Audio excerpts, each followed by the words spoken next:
Imagine stepping into, like, a detective's office. You know the visual from the movies, right? Oh, yeah, the massive corkboard taking up an entire wall. Exactly. Just covered in hundreds of seemingly unrelated photographs and maps and newspaper clippings. And connecting all of them is this chaotic web of red yarn. Right, the classic conspiracy board. Yeah. Now, picture looking really closely at those photos. In one corner, you see the execution of Soviet spies. In another, there's a chimpanzee strapped into a space capsule. Which is quite a visual. It really is. And over here is a diagram of early Wi-Fi technology, and right next to it is Taylor Swift. Right. It makes absolutely no sense. But today, you and I are going to untangle that exact board. Welcome to the deep dive.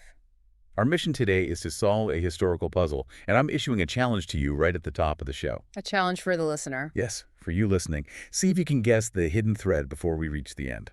It's basically the ultimate puzzle, and the source material we're using to solve it is, well, it's completely unique. We aren't analyzing a declassified government dossier or some dense historical textbook today. No, we are not. We're actually looking at a stack of 100 trivia questions. Specifically, we're looking at the 60th edition of a publication called Qwizzeria Monthly. Right. It was published in March 2026 and authored by Rajam Thambahali. And if you just casually flip through these pages, it feels like cognitive whiplash. Oh, absolutely. The questions violently swing from, Cold War geopolitics to Broadway musicals, and then abruptly into obscure medical inventions and pop icons. Which is exactly why I brought that stringboard visual into this. Yeah. Because these aren't just random facts pulled out of a hat. No, they're very intentional. They form a very deliberate mosaic of the 20th century. I mean, it's arguably the most tumultuous, innovative, and chaotic era in human history. Every single person, place, and event in this 100-question quiz is connected by one very specific, very famous hidden thread. And we are going to explore the stories behind these facts, dig into the hidden mechanisms of the 20th century, and uncover that overarching theme. So to succeed, we really need to completely abandon how we usually think about history.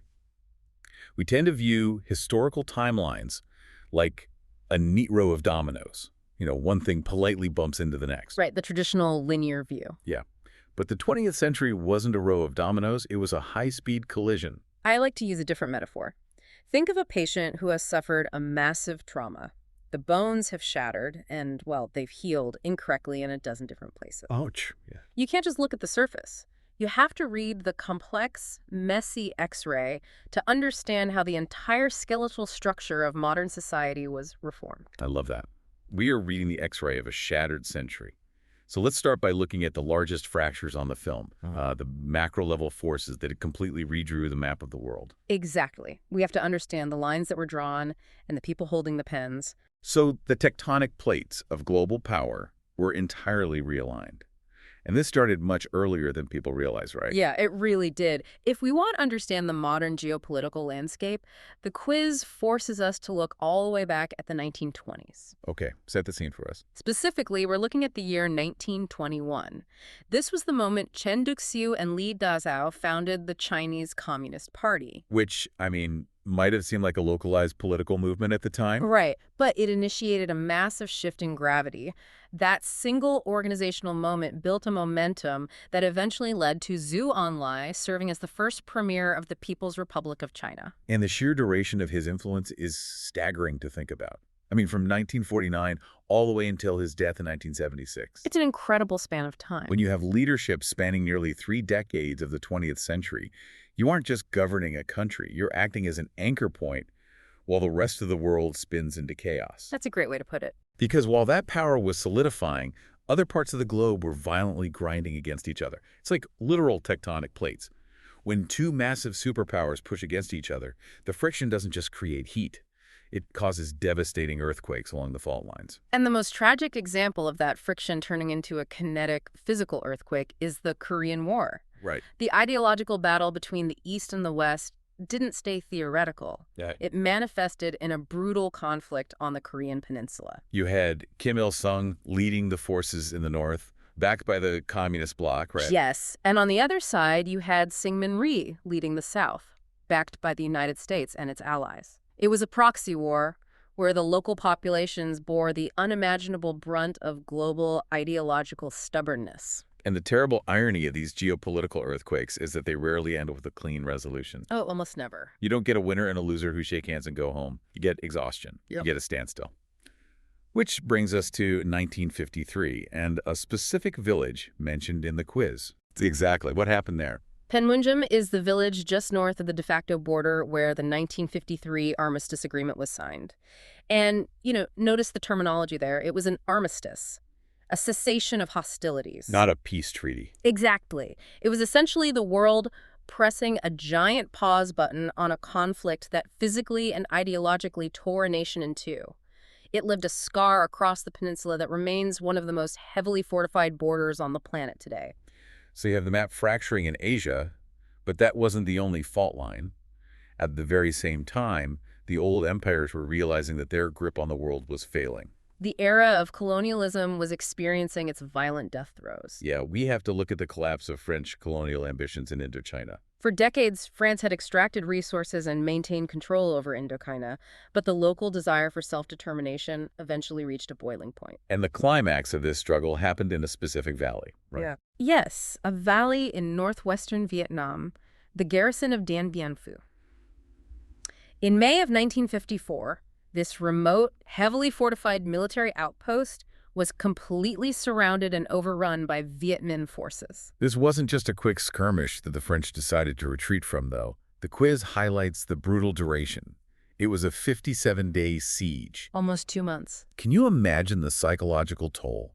Being trapped in a valley, artillery raining down for nearly 2 months, slowly realizing that the empire you serve cannot save you. Well, the hubris of the French military command was their undoing. They believed the Viet Minh couldn't possibly move heavy artillery through the dense jungle mountains surrounding the valley. That they did. They absolutely did. They dismantled the guns, carried them by hand, and reassembled them, taking the high ground. The fall of Dien Bien Phu was a catastrophic psychological and military defeat for France. It ended their colonial ambitions in the region completely. It did, and it led directly to the Geneva Accords, which partitioned Vietnam at the 17th parallel. There's another line drawn on a map, a line that would dictate the lives of millions and set the stage for yet another devastating proxy war. Right. The echoes of that colonial collapse are literally written into the geography. From the 1860s all the way to 1976, the most populous city in Vietnam was named Saigon. But after the end of the subsequent Vietnam War and the reunification of the country, it was renamed Ho Chi Minh City. The map is always being overwritten by the victors. It really is, and if we shift our focus from Southeast Asia to the Middle East, we see another leader deciding to overwrite the colonial map. Yes, moving into the 1960s. Gamal Abdel Nasser, the Egyptian military general and politician, took a monumentally bold step. He nationalized the Suez Canal. He did. Wait, let's unpack the mechanics of that for a second. Yeah. The Suez Canal isn't just a waterway. It's the shortcut for global trade between Europe and Asia. It's vital infrastructure. So nationalizing it basically meant Nasser walked into the control room of global commerce, shoved the British and French out of the way, and grabbed the steering wheel. That is an excellent way to put it. The canal had been owned by the Suez Canal Company, which was controlled by French and British interests. It was a lingering symbol of Western imperial dominance. So by taking it, he was making a massive statement. By nationalizing it, Nasser asserted Arab self-determination in a way that shocked the world and triggered the Suez Crisis. To truly grasp why this region was so heavily influenced by Western powers in the first place, the quiz actually points us back to a legendary figure. T.E. Lawrence. Right. We know him mostly as Lawrence of Arabia. Precisely. In 1926, Lawrence published 7 Pillars of Wisdom, which was also released in an abridged version titled Revolt in the Desert. Okay. The book chronicled his experiences in the Ottoman provinces of Hejaz and Syria during the First World War. He detailed his deep involvement with the Arab National Council and his strategic military attacks on Aqaba and Damascus. And his exploits were immortalized in that famous film. Lawrence of Arabia, yes. But the stark reality is that his actions were part of a broader British and French strategy to carve up the Middle East after the fall of the Ottoman Empire. The borders drawn in that era created the exact tensions that Nasser was pushing back against decades later. It's the butterfly effect on a geopolitical scale.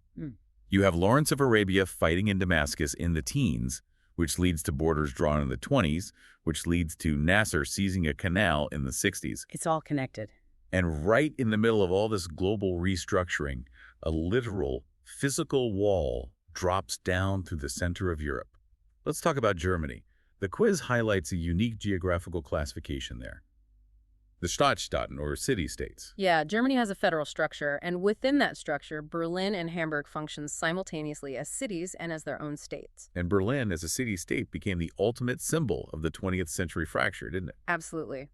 Following World War II, it was divided among the victorious powers, eventually resulting in a city cut in half by a concrete wall. Which perfectly encapsulates the existential terror of the era.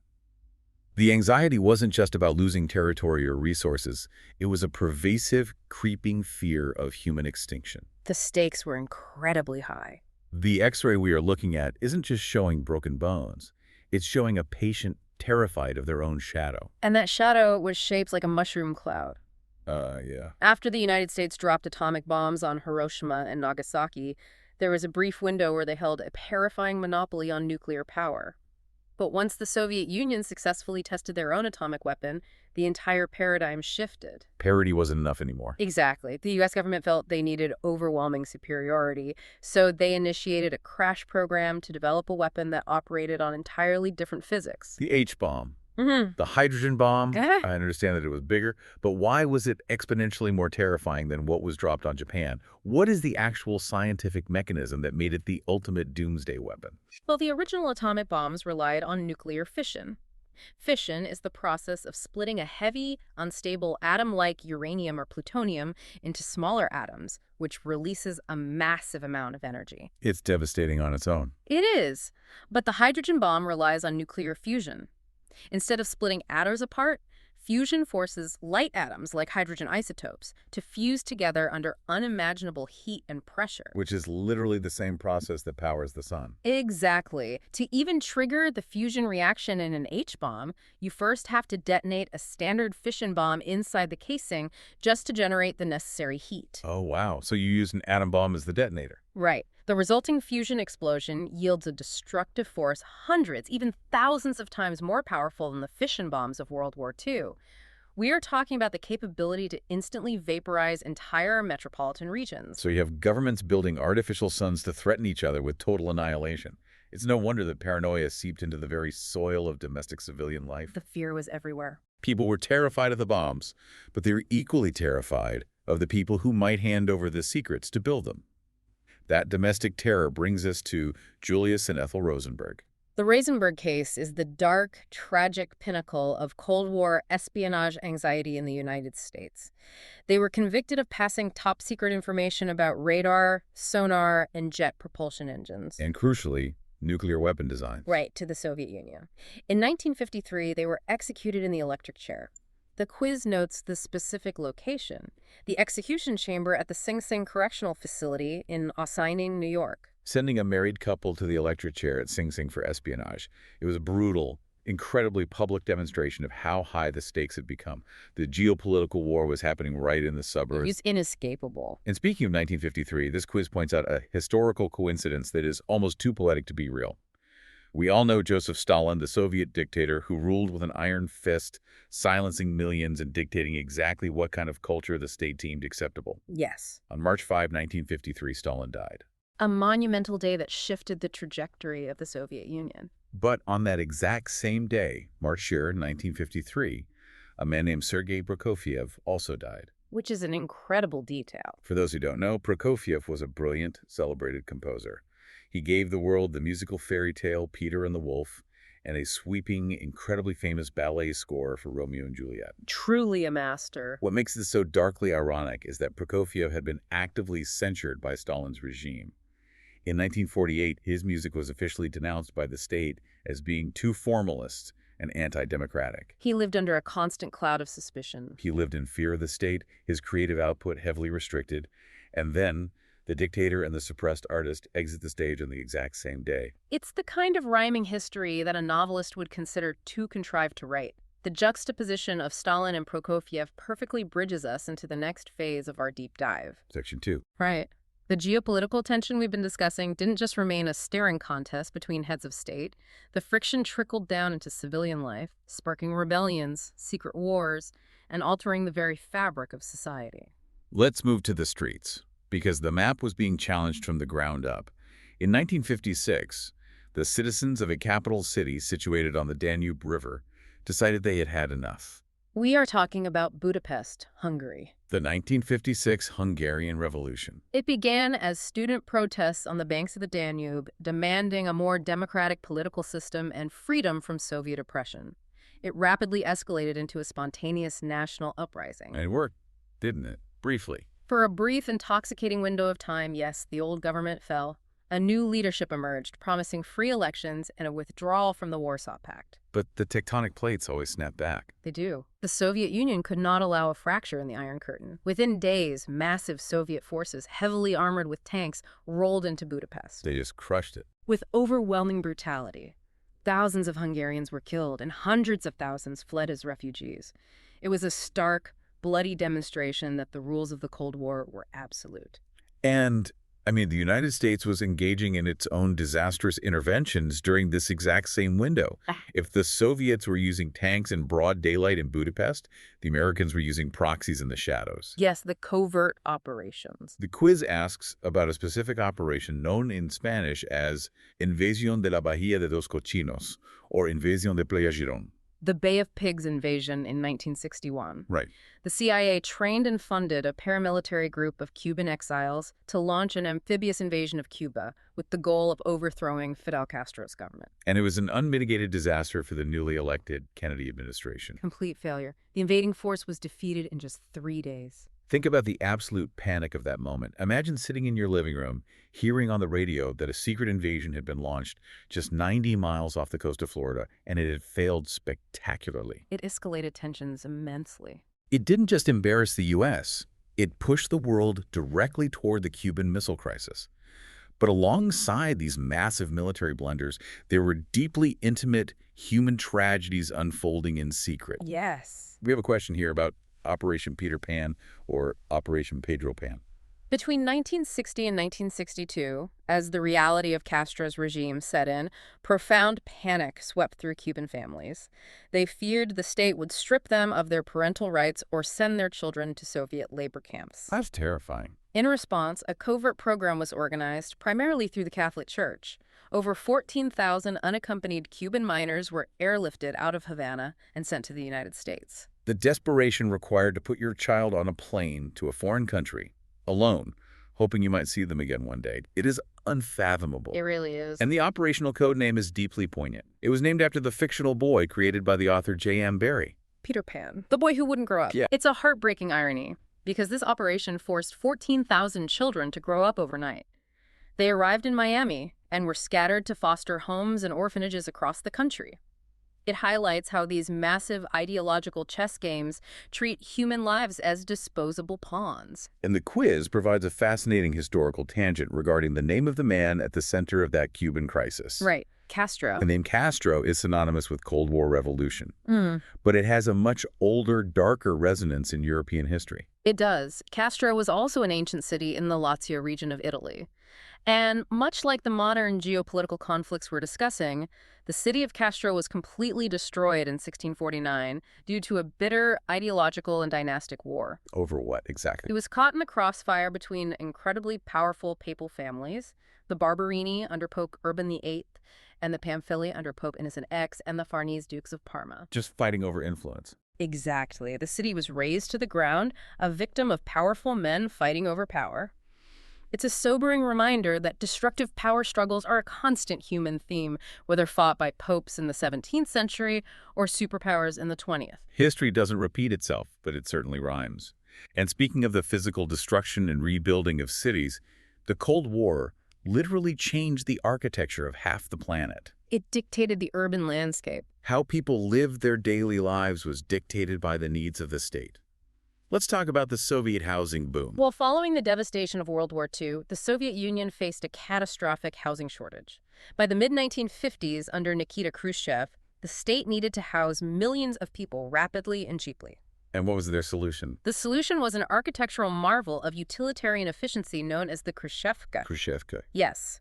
These were low-cost, incredibly uniform apartment blocks, typically 3 to 5 stories tall. They were constructed using prefabricated concrete panels that were mass-produced in factories and assembled on-site. So no frills, no ornamentation, just stack the concrete boxes and move the people in. Exactly. They were intended to be temporary housing, a stepping stone to a utopian communist future. They fundamentally altered the urban landscape of the entire Eastern Bloc. And did they stay temporary? Not really. Eventually, as urban populations continued to swell, these blocks were superseded by taller, slightly more developed high-rise projects known colloquially as Brezhnevka developments, named after Leonid Brezhnev. So the East is mass-producing concrete housing blocks. And meanwhile, in the West, domestic politics are churning with their own localized paranoia.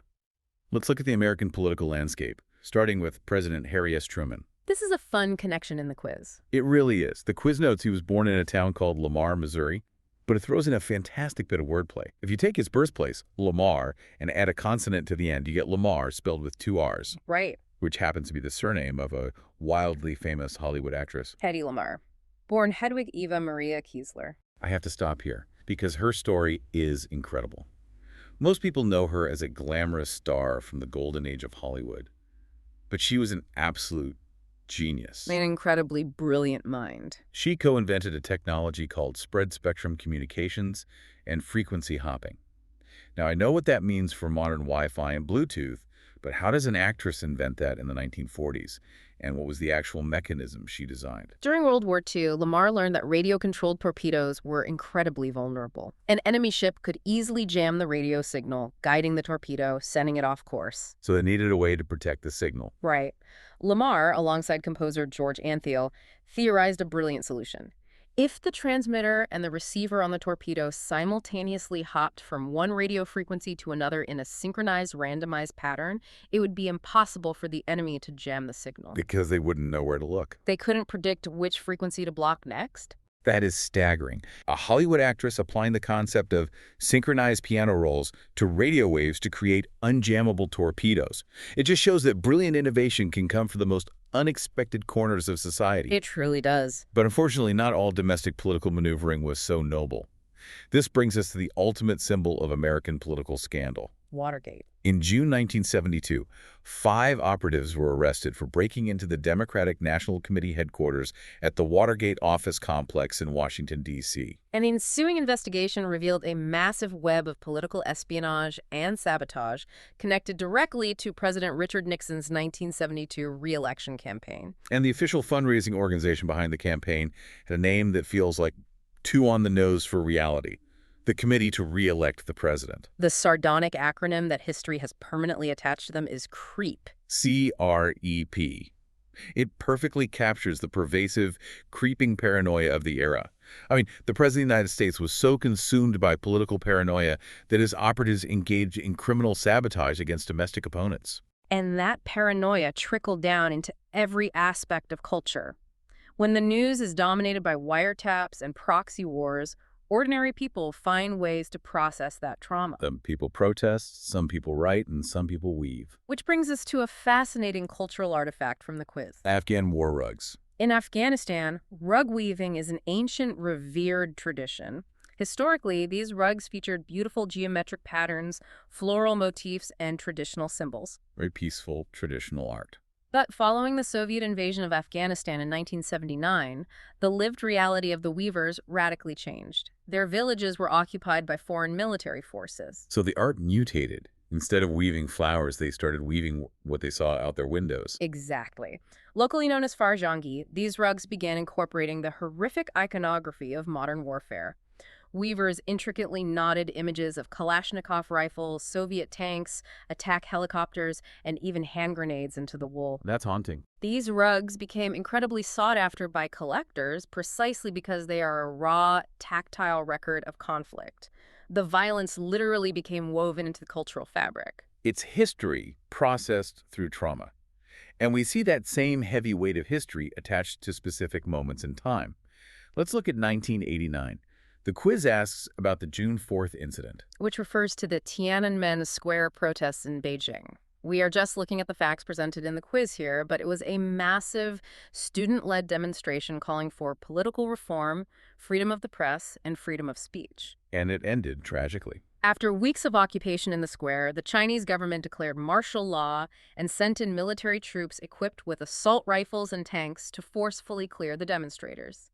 The violent suppression shocked the global community and fundamentally altered China's relationship with the West. The legacy of that event is a heavy shadow. And the quiz draws a fascinating contrast by pointing out how that specific year, 1989, carries different weight depending on the context. Right, the cultural context. That exact year shares its name with a massive, culture-defining music album released in 2014. Taylor Swift's 1989. Now, obviously, a synth-pop album has nothing to do with geopolitical massacres or the fall of the Berlin Wall. But the juxtaposition is brilliant. It shows how the calendar years of the 20th century are loaded with significance. Depending on who you ask. Right. To a historian, 1989 is the collapse of the Eastern Bloc. To a pop culture fan, it's the shift of a country music star into global pop dominance. It's that collision of history and culture we established at the beginning. That collision is the perfect bridge to our next section. Because while superpowers were battling for control of the Earth, they were simultaneously looking upward. Pushing the very edge of human capability. Section 3 is about space, science, and tragedy. The competition of the Cold War catalyzed the most incredible scientific leaps in human history, but that progress was a double-edged sword. Let's start with the leaps into the cosmos, the race to the stars. In October 1957, the world fundamentally changed. The Soviet Union launched Sputnik 1. The first artificial Earth satellite. But let's put ourselves in the shoes of someone living in 1957. Sputnik was just a highly polished metal sphere with 4 antennas. It literally just emitted a simple radio beep.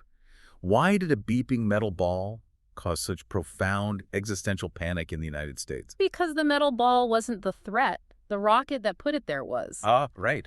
If the Soviet Union possessed an intercontinental ballistic missile capable of launching a satellite into orbit around the Earth, it meant they had a delivery system capable of dropping a nuclear warhead on New York or Washington or anywhere else on the planet with almost no warning. The technological high ground had been seized. Yes. And the genius mind behind that Soviet triumph was kept in total shadow. Sergei Korolev. He was the mastermind of the Soviet space program, but his identity was a strict state secret. They didn't even use his name, did they? No, he was only ever referred to as a chief designer to protect him from Western assassination attempts. His story is so compelling that it transcends history and enters the realm of myth. The American author Andy Duncan actually wrote a critically acclaimed science fiction story in 2001, aptly titled The Chief Designer, which fictionalized Korolev's monumental high-pressure career. The space race moved at a blistering pace from there. Once they proved a rocket could reach orbit, the immediate next step was figuring out if a living organism could survive the trip. Which brings us to an American hero named Ham. Ham the chimpanzee. On January 31st, 1961, Ham made history as the first great ape launched into space. He flew aboard the Mercury Redstone 2 mission on a suborbital flight. But he wasn't just a passive passenger, right? He had a job to do. Very much so. NASA needed to know if the physical stresses of spaceflight, the G-forces, the weightlessness, would paralyze a living creature, or if they could still function. So they trained him. Yes, Ham was heavily trained to pull specific levers in response to flashing blue lights during the flight. Despite unexpected complications and higher-than-anticipated G-forces, Ham performed his tasks perfectly. Good boy, Ham. He proved that human astronauts could operate instruments in space, paving the way for Alan Shepard's flight just months later. The courage required for human beings to strap themselves to the top of experimental explosives and launch into the void is awe-inspiring. I want to highlight the story of astronaut John Glenn. A true pioneer. In 1962, he made his historic orbital flight aboard the Friendship 7 capsule. Imagine the sheer isolation of that moment. You were in a tiny metal can orbiting the Earth, entirely alone in the darkness of space. But as Glenn passed over the continent of Australia, specifically the city of Perth, the residents did something beautiful. They wanted him to know he wasn't alone. The residents of Perth, along with the nearby town of Rockingham, coordinated a massive effort. What did they do? They turned on every single light they could, street lights, front porch lights, stadium lights. It was a glowing beacon in the darkness. Glenn saw it clearly from orbit, and it earned Perth the nickname, the City of Light. It was such a profound moment of human solidarity that the city actually repeated the tribute decades later. In 1998, right? Yes, when a 77-year-old John Glenn returned to space aboard the Space Shuttle Discovery. It demonstrates how space exploration captivated the human spirit. Hmm. It wasn't just about military dominance, it inspired art and culture. The quiz references another pioneer, Sally Ride, the first American woman in space. Her legacy is so enduring. It really is. In 2013, the brilliant singer and actress Janelle Monáe released a song simply titled Sally Ride, featured on her acclaimed album The Electric Lady. The astronauts became modern mythological figures. But the edge of progress wasn't only found in the stars.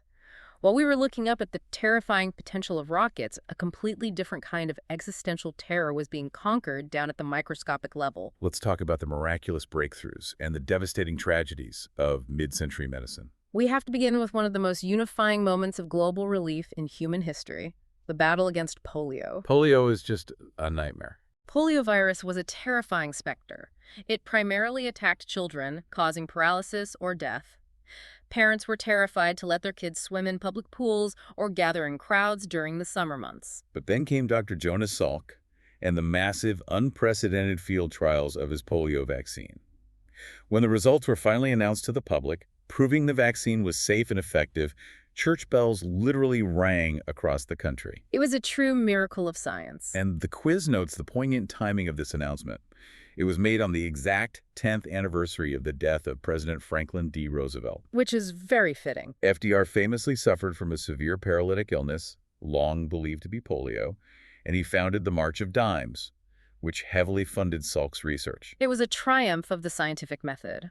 But the confidence that triumph instilled in the medical establishment led to a dark, tragic overconfidence in other areas. Yeah, we have to look at the flip side. The history of medicine is a ledger of both miracles and profound mistakes. We must examine the tragedy of thalidomide. This is one of the darkest chapters in pharmacology. What exactly happened? In the late 1950s, a West German pharmaceutical company began aggressively marketing a medication under the trade name Contergan.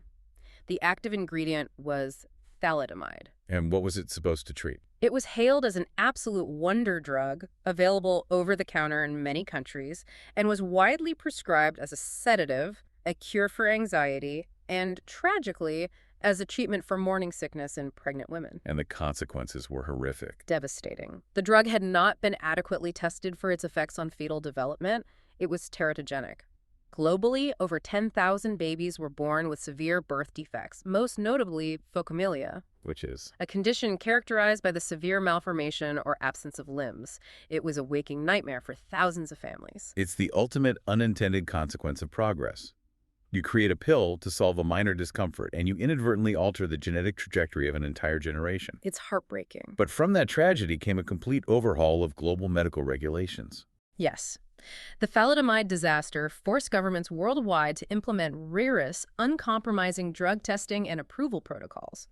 It established the modern framework for the FDA and other international health agencies to prioritize safety over rapid commercialization. Medicine is constantly evolving, sometimes through massive policy shifts and sometimes through simple mechanical ingenuity.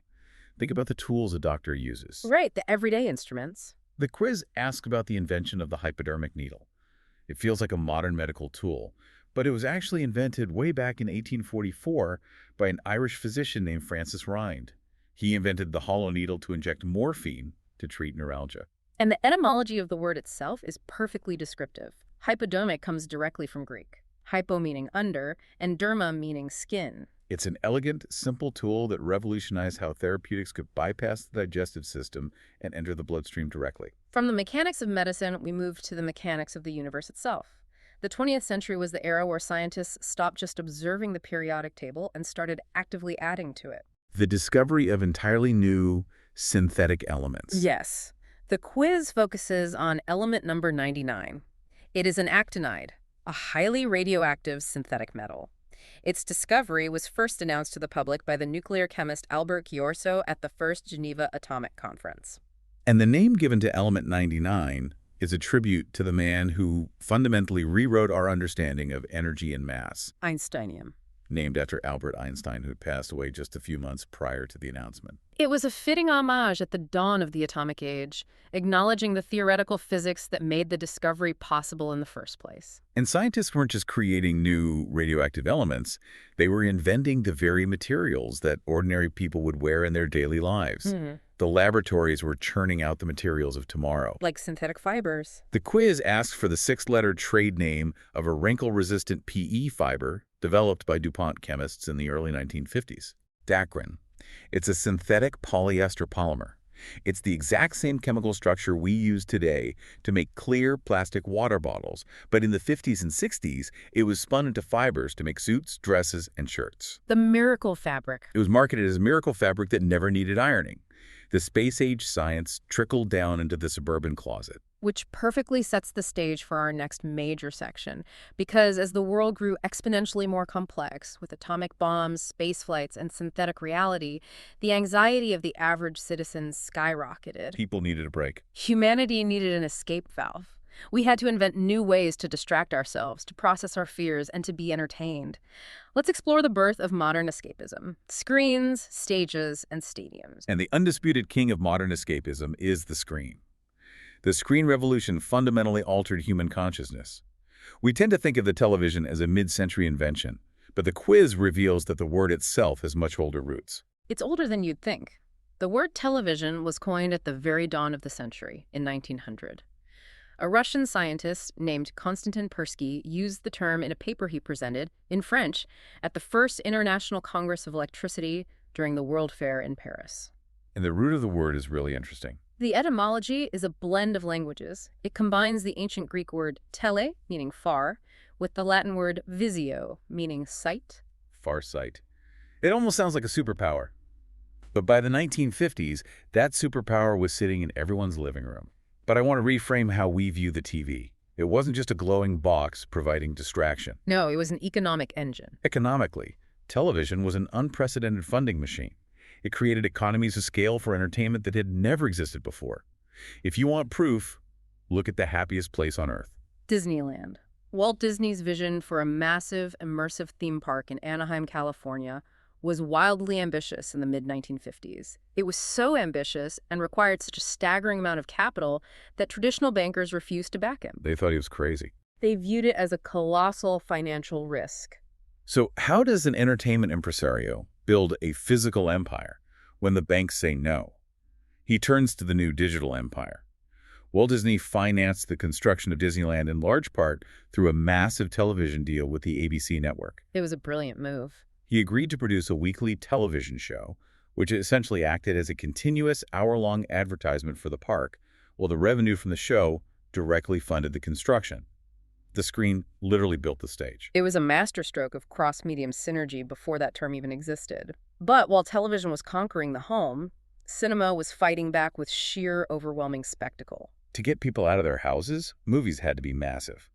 The quiz asks about a novel from 1880 that topped the all-time U.S. bestseller list for over half a century. Ben-Hur, A Tale of the Christ. Correct.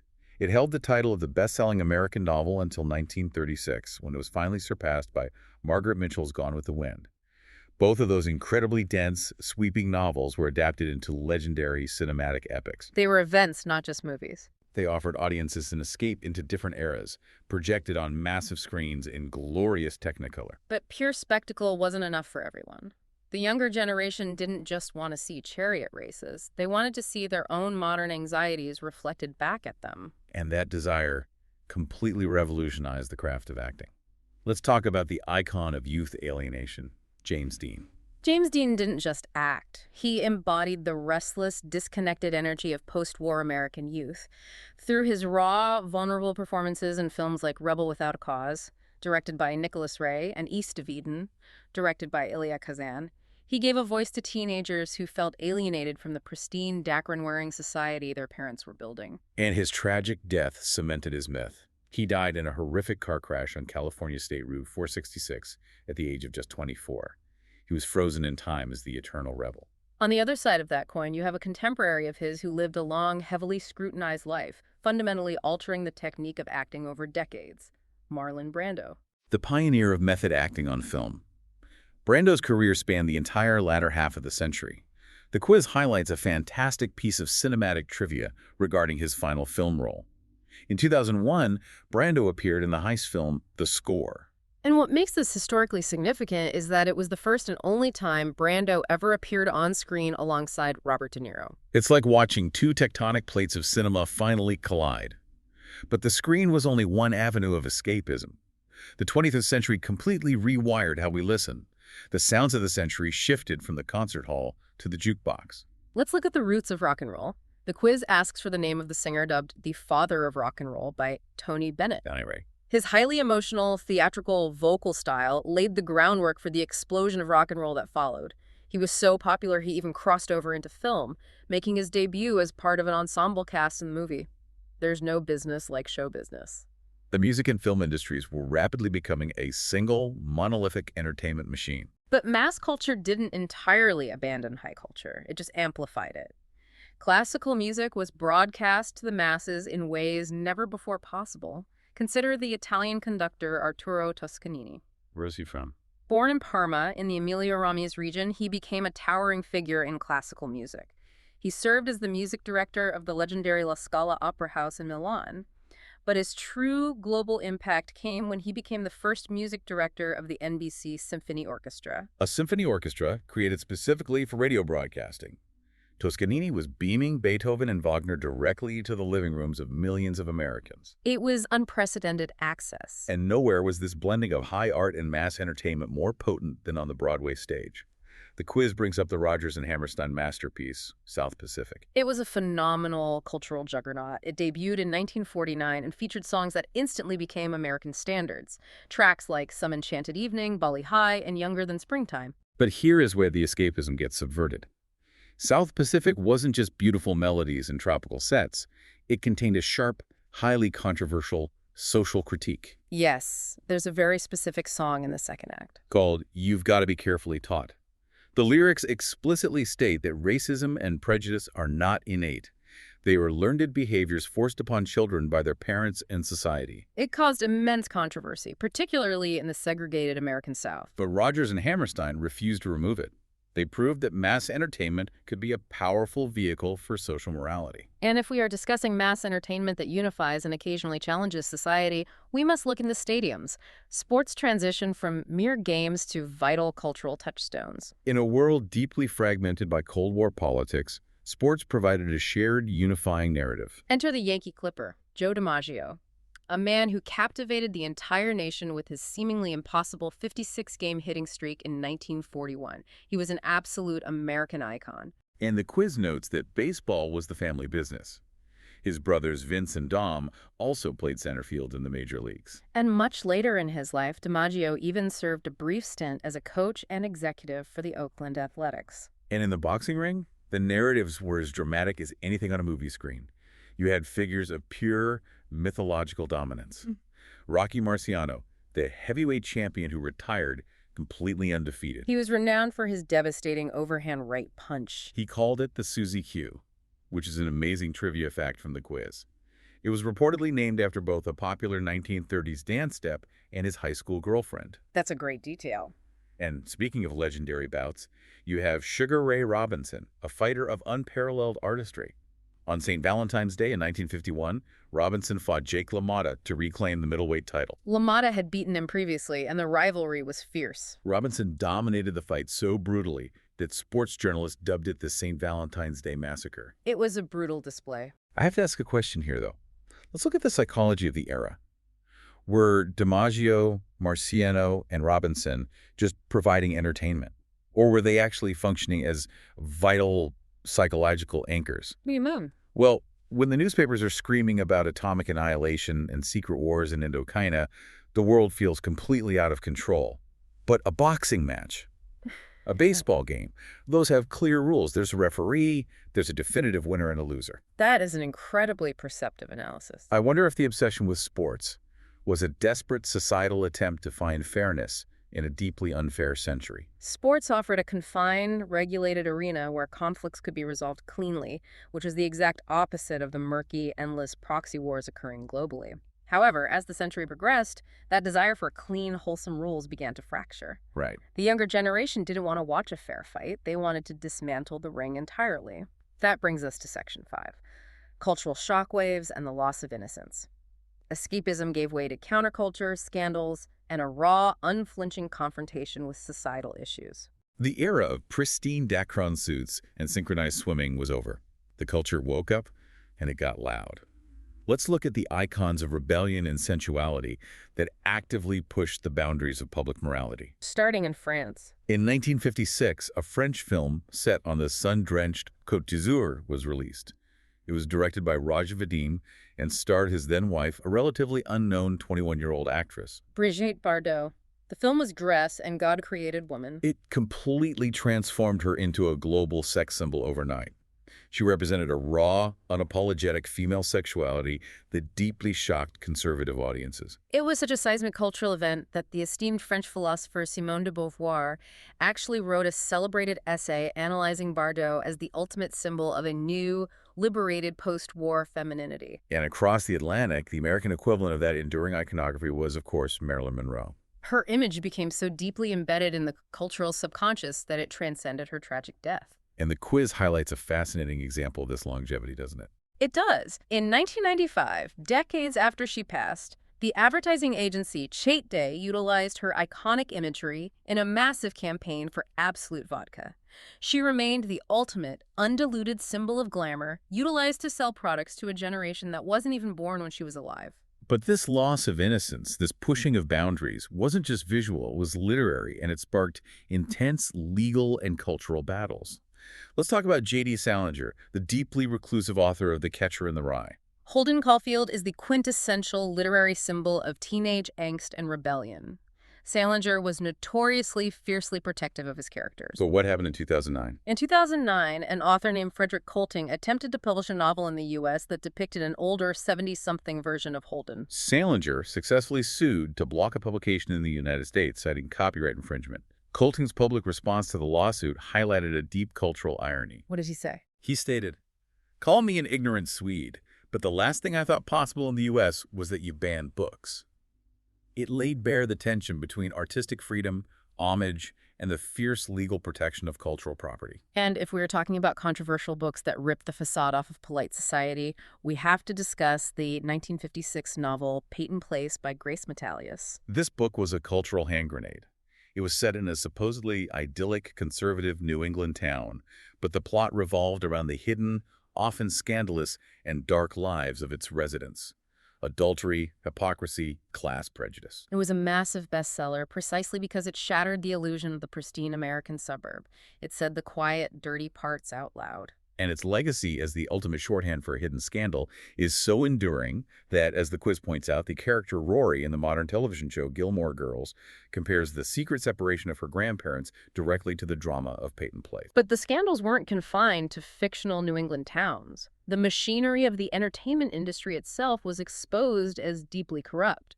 Let's pull back the curtain on the music business. Right. The illusion that the best songs naturally rose to the top of the charts were shattered by a practice known as payola. The term payola was actually coined by Variety magazine way back in 1938. It refers to the illegal, covert practice where record companies bribe radio stations or specific DJs to continuously play specific songs, artificially inflating their popularity. It was a massive scandal in the late 1950s, leading to congressional hearings and strict FCC enforcement. The corrupt machinery of the industry was brilliantly dramatized years later in the movie Dreamgirls. Once the machinery of pop music was exposed as a commercial sham, the music itself began to rebel. It grew angrier, faster, and much more raw. The quiz asks about the origins of the word used to describe this new movement. Punk. This etymology absolutely blew my mind. The history of the word is fascinatingly dark. In early modern English, including in the works of William Shakespeare, the word punk was a coarse, derogatory term for a prostitute. And it evolved from there. Over the centuries, it evolved into a term for a young, inexperienced person or a petty hoodlum. And then, in 1970, the writer and musician Ed Sanders used the phrase in an interview in the Chicago Tribune to describe a raw, rebellious, stripped-down style of rock music. The movement adopted a word that had literally always meant the outcast, the undesirable, the dregs of society, and wore it as a badge of honor. Punk rock was born. And interestingly, the term heavy metal has a similarly literary subversive origin story. It does. The phrase heavy metal wasn't originally about distorted guitars. It was a literary metaphor. The Beat Generation writer William S. Burroughs used the phrase in his experimental novels The Soft Machine and Nova Express as a metaphor for addictive, controlling forces. And how did it become a music genre? The musical connection solidified when the phrase was adopted in a 1967 album title by an obscure avant-garde artist whose backing band was named, featuring the Human Host and the Heavy Metal Kids. From a literary metaphor for addiction, it evolved into a genre defined by aggressive, distorted sonic power. But the literary metaphors for addiction pale in comparison to the real-world devastation of actual substance abuse that ravaged society in the 1980s and 90s. The quiz confronts this directly. It asks for the five-letter substance described in the Manual of Adolescent Substance Abuse Treatment as the most addictive form of cocaine. Crack. The name is derived from the distinct crackling sound the substance makes when the cocaine hydrochloride is mixed with water and a base, typically sodium bicarbonate, and heated. And the resulting crack epidemic devastated urban communities, fueled extreme violence, and completely altered the social and political fabric of the era. And running parallel to the crack epidemic was an even more silent, deadly crisis: HIV/AIDS. The quiz bridges this profound human suffering with the world of commerce in a way that remains deeply controversial. It asks about a 1992 advertising campaign by the Italian fashion brand United Colors of Benetton. Benetton was known for provocative marketing, but this crossed a new line. They used a colorized version of a heartbreaking Pulitzer Prize-winning 1990 photograph taken by photojournalist Therese Frere. The image depicted a young AIDS activist named David Kirby on his deathbed, surrounded by his grieving family. Using a photojournalistic image of profound, intimate suffering to sell sweaters. It was immensely shocking. Critics called it exploitative. But defenders argued that it forced the visceral reality of the AIDS crisis directly in front of a mainstream public that was desperately trying to ignore it. Speaking of the AIDS crisis, the quiz brings up a figure who operated at the nexus of power, politics, and secrecy during this era: Roy Cohn. Roy Cohn was a fiercely aggressive lawyer and political fixer. He first rose to national prominence in the 1950s, working alongside Senator Joseph McCarthy during the aggressive anti-communist investigations. He later worked on campaigns for Ronald Reagan. And we're just reporting the historical connections presented in the quiz here. In the 1970s, he entered the real estate world, famously representing a young developer named Donald Trump, when the Justice Department accused Trump's management company of violating the Fair Housing Act. Cohn was a master of the counterattack. Ultimately, despite denying it publicly, Cohn died in 1986 from complications related to AIDS. The following year, his aggressive legal tactics were praised in Donald Trump's best-selling business book, The Art of the Deal. It's a perfect illustration of the web of influence that defined the late 20th century. Politics, real estate, the justice system, and celebrity were all inextricably linked. And sometimes that web got caught in spectacular, deeply public scandals. Let's cross the Atlantic and look at the British government in the early 1960s, the Profumo affair. A scandal that possessed all the ingredients of a spy thriller, but it was entirely real. John Profumo was the Secretary of State for War in Harold Macmillan's conservative government. He engaged in a brief extramarital affair with a 19-year-old model named Christine Keeler. Which is a political scandal on its own, but what elevated it to a national security crisis? Keeler was simultaneously involved with a man named Yevgeny Ivanov, who was a naval attaché at the Soviet embassy in London, and a suspected spy.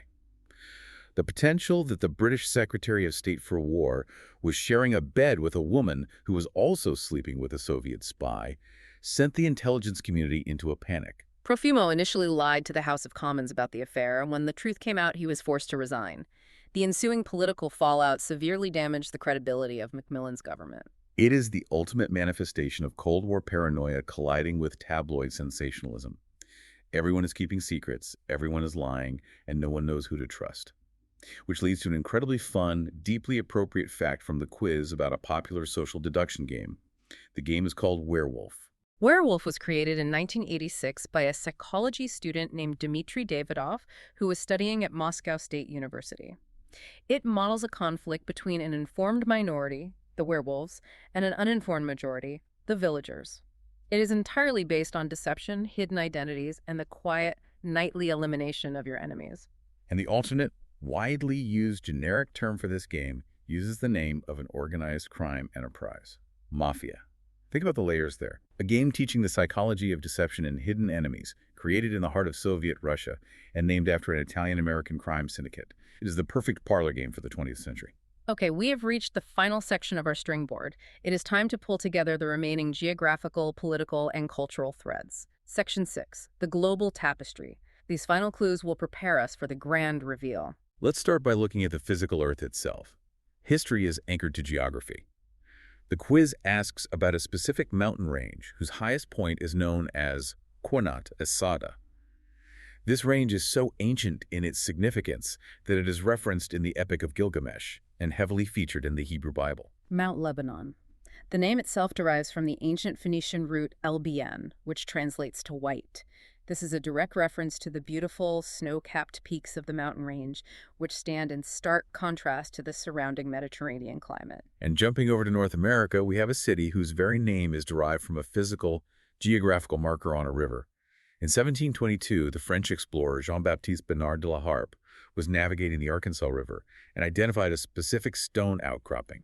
By 1818, this outcropping served as a crucial survey marker for the region. That outcropping was known as the Little Rock, which of course gave its name to the city of Little Rock, Arkansas. It transitioned from a navigational aid for explorers to the capital of a state. And returning to the Middle East, the quiz highlights Ramallah, a prominent, culturally significant city in the Central West Bank.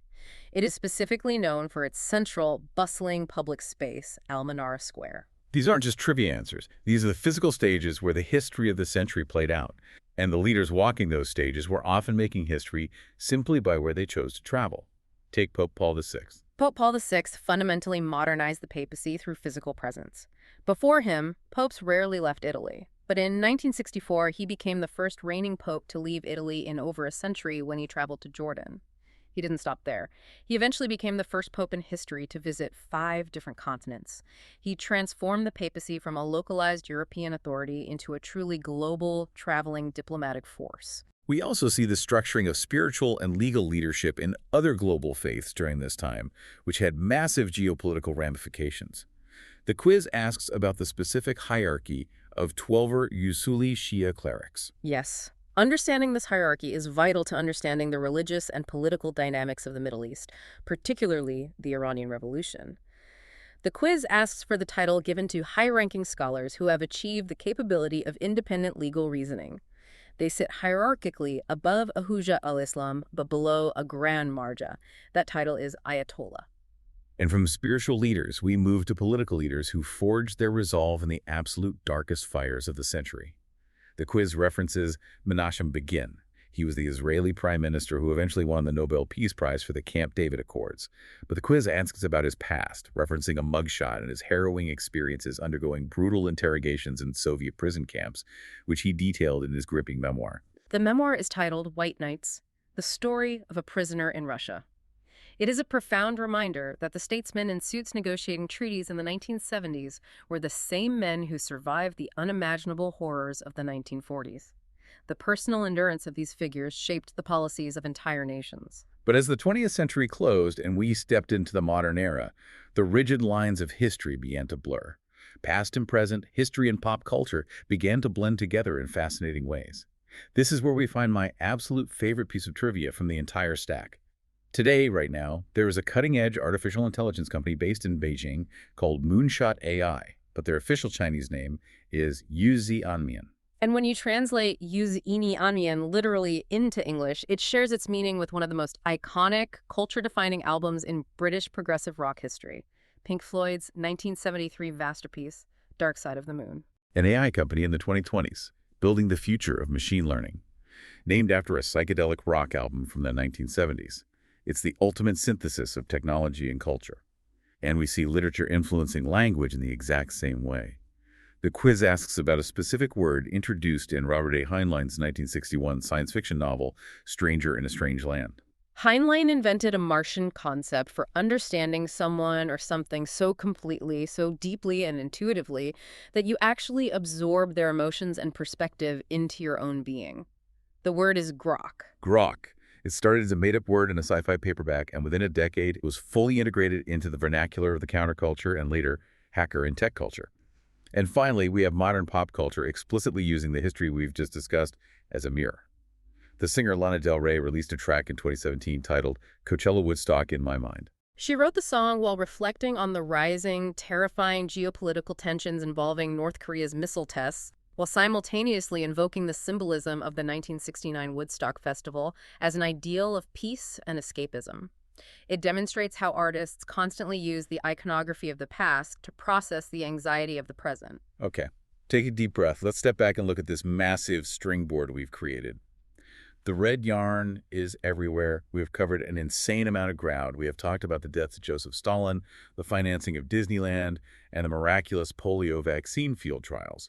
We've talked about Buddy Holly, and by the way, that Weezer song from 1994, where the music video takes place at Arnold's Drive-In on Happy Days. We've covered the Broadway musical South Pacific and the apocalyptic terror of the hydrogen bomb. We've covered the Cola Wars Coke versus Pepsi, using megastars like Michael Jackson and Whitney Houston to sell soda.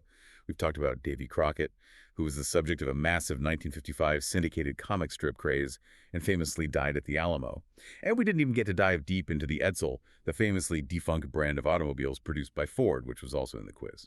So I ask you, the listener, what on earth could possibly connect all of these things? Stalin, Disneyland, the H-bomb, the Cola Wars, the Edsel, Ho Chi Minh, Peter Pan.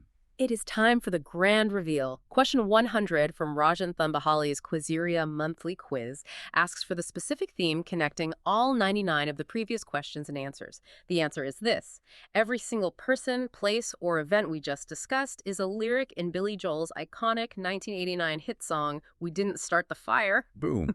It is all in the song, from Harry Truman, Doris Day, Red China, Johnny Ray, to Rock and Roller Cola Wars. When you listen to the song, it just sounds like a rapid-fire list of rhyming words, but it's brilliant. It's a chronological index of the 20th century. And if we unpack why this matters, why we just spent an hour exploring a dense historical trivia quiz based on a pop song, it reveals something profound. The song isn't just a catchy gimmick, it is a philosophical argument. Right. The origin story of the song is that Billy Joel had just turned 40. He was talking with a younger person, a 21-year-old, who was lamenting how terrible and chaotic the world was in 1989. The kid essentially said that Joel's generation had it easy, that they grew up in the idyllic 50s. And Joel basically fired back with this song to say, are you kidding me? Look at the X-ray. Look at the shattered bones we lived through. It's Joel telling the younger generation that the world has always been chaotic, terrifying, complex, and beautiful. History isn't a steady, peaceful march of progress. It's a series of overlapping fires. Superpowers colliding, diseases ravaging populations, cultural revolutions upending norms. We didn't start the fire. It was always burning since the world's been turning. It's the ultimate historical defense mechanism set to a synthesizer beat. And what this deep dive really shows is the immense heavy depth behind those rapid-fire lyrics. When you hear Joel sing, Dien Bien Phu Falls, Rock Around the Clock, it takes 3 seconds of breath to sing. But as we learned today, that 3 seconds represents a grueling 57-day siege, the collapse of a global empire, and the birth of a cultural revolution that terrified parents worldwide. It demands that we remember the sheer weight of the past, which brings me to a final thought, inspired by question 88 from our quiz. It asks about George Santayana. He was a brilliant Spanish-born philosopher, essayist, and poet.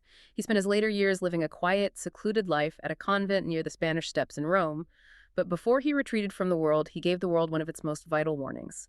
Santayana famously wrote, "Those who cannot remember the past are condemned to repeat it." And that really is the crux of it all, isn't it? We live in an era where cutting-edge AI companies are naming themselves after classic 1970s rock albums, and modern wars are still being fought over the exact same borders and ideologies that were drawn up in the 1950s. The question we have to ask ourselves is, are we truly grokking our history? Are we actually absorbing the lessons of the H-bomb, of thalidomide, of Dien Bien Phu, or are we just writing new verses to a chaotic song that's been playing since the dawn of time? Something for you to think about the next time you hear a catchy tune on the radio, or the next time you try to read the murky, jagged lines of a historical X-ray. The fire is still burning. It is entirely up to us to understand what fuels it,